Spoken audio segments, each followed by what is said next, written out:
ইন্না আতাইনাকাল কাউসার, মনে কষ্ট নিচ্ছ কেন হে নবী? আমি তো তোমাকে কাউসার দিয়েছি। তারা তোমাকে অনেক কিছু বলছে, তুমি এতে কষ্ট নিও না। আমি তোমাকে কাউসার দান করেছি, মহান মর্যাদা দিয়েছি। ফাসাল্লি লিরাব্বিকা ওয়ানহার, তুমি তোমার রবের জন্য সালাত পড়ো। ওয়ানহার মানে শুধু কুরবানি করো না, স্যাক্রিফাইস করো, ত্যাগ স্বীকার করতে থাকো। ইন্না শানিয়াকা হুয়াল আবতার, যারাই তোমার শত্রুতা করবে, হকের উপর তুমি আছো, যারাই তোমার শত্রুতা করবে, হুয়াল আবতার, লেজ কাটা হয়ে যাবে, ধুলোয় উড়ে যাবে ইনশাআল্লাহ।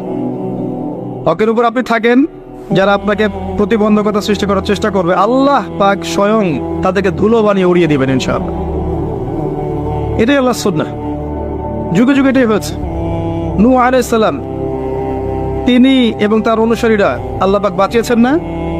তার বিরোধিতা যারা করেছেন তারা আছে, আল্লাহ ডুবিয়ে দিয়েছেন। আল্লাহ সুন্নাহ দেখেন।